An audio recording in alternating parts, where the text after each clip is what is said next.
bimeze neza muri mwanya muto cyane amazi abene igihugu barashobora kubabona batanguye kuyaronka. Murakoze cyane nkuko mubivuze, tumaze iminsi ko turakorera ibikogwa ngaha, ibikogwa bikomeye cyane kuko aha murabona iyo tiyo nininya ni twiyo mu gifaransa twita dene setsa, niyo tiyo nininya dufise ngaha mu gisagara ca Bujumbura, ihereza amazi ama quartier yose yo muri Ntahangwa, yo muri commune Ntahangwa.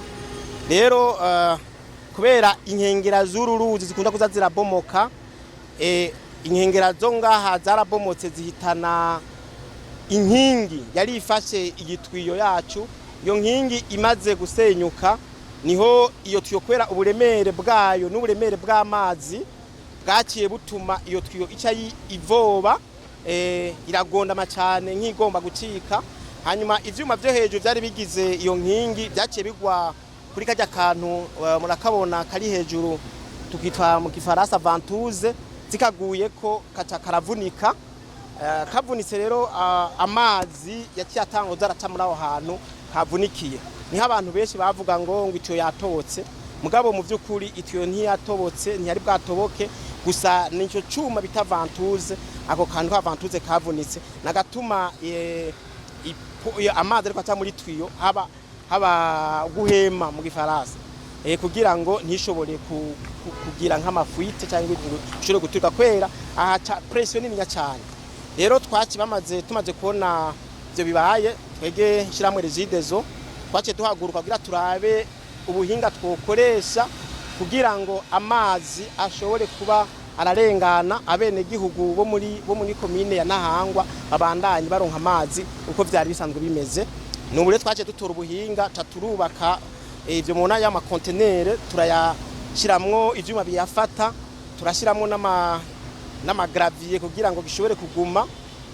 Hanyuma rero tuhejeje gufata axe, tufate intu hotel yariko uburebure yoba yategeza kujako kugira ngo amazi ntajojote. Twamaze gufata, urabona hajya biramaze gufatako, asiga akantu gatonya dushirako hariya ice ifata nyene ahantu yari sangwa itumbereye neza. Hanyuma ivyo biheze tuja tutanga gushiramwe amazi, kandi turabona neza yuko turi ku nzira nziza, birashobora kuza gukunda. Murakoze. Uburambe ibi bikogwa muri kumbuga ngaha intabanduka canke n'ivyifata kibanza abantu bo mu ego nkuko nabivuze, ibi n'ivyifata kibanza. Ego nsubi inyuma gatonya, kuva tuboneye uyu muringoti wacu twara amazi menshi wavunitse, ari inzira nshaka twatoye. Nkuba ariho inzira ica hiyo epfo muri quartier industrielle, twaciye tuyikora vyihuta. Ubu turarungika amazi araduga gushika mu Ngagara muri quartier ya 5, kuvuga abo hepfo yose yangagara quartier ya 5 bararonka amazi ku muhora wepfo twaciye. Kuva tuboneye ibi twagiye bavuga ati umuntu yavunitse acamenya gucumbagira. Ejo twaragize ubundi buhinga, turatora ubundi mu yindi nzira igira kabiri kuri Ntahangwa yo haruguru. Ejo mu ijoro twarahejeje kubikora navyo nyene, twaraciye umuhora naho udatwara amazi menshi mugabo urafasha. Ni kuvuga ubu amazi angamu guhera kuri hôpital militaire kugenda kuri campus Kamenge, wacugenda kuri za mu Kigobe ya ruguru gushika nga kuri hotel Kibonua, hajya amazi arashikayo. Ubu amazi arashikayo kuri umuhora twagize, turiko turabanyine twubandanya tukayaduza nayo nyene yuko yishobora kuba araduga kumutanga.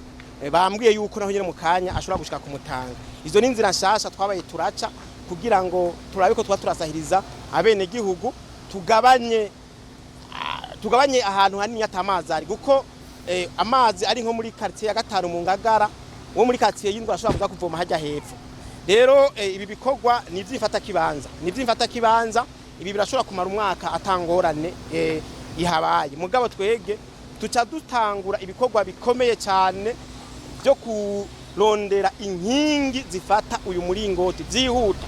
Uburyo turabufise, tuca turondera abahinga bakomeye cyane, dukorane mu minsi mike cyane, twe twashizeho inkingi zikomeye cyane kugira ngo ibi bintu bibaye n'ivyo bisubire kuba. Isubiye inyuma gatonya, ibi byarigeze kubaho mu 2013 nyene, kandi kuko uyu muringoti ni wa kera naho nyene harabaye ikibazo nk'iki, mugabo barabitoreye inyishu.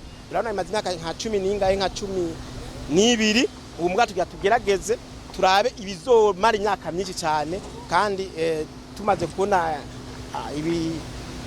ubuhinga bariko baratwereka abahinga bamwe turabona yuko bishoboka ariho gushobora gucisha itwiyo munsi y'amazi arabiyumvira kugira kuba ko twogira amapwi ambetonarume tukayimbira kuva nko ku metero 10 numva ubuhinga nibwisho ko batwereka tuzohitamwo ubwo tubona umeze neza hanyuma hariho nundi muhora ngaho munini yinya wa dene 400 woba ugira nka gatatu nyuma y'uyu uwo nawe nyene tugomba tuwushireho nawe nyene hamwe turiko turakora uyu mu buhinga bukomeye amazi turacisha muri uwo ngaha tujya tuce twihutirako na yanzira yefo twaca hamwe n'ayindi yahari ya ruguru nukuvuga yuko amazi yaca muri umuringoti azoba kwiye ushizemo ayo ngaha ya dene 400 efare dene 300 na dene 150 ruguru urumva cha turonka ama 750 amazi azoba kwiye hanyuma tuze dukore ngaha twitonze neza tuhere dukore n'ubuhinga bukomeye amwe itazosubira kononekara murakora none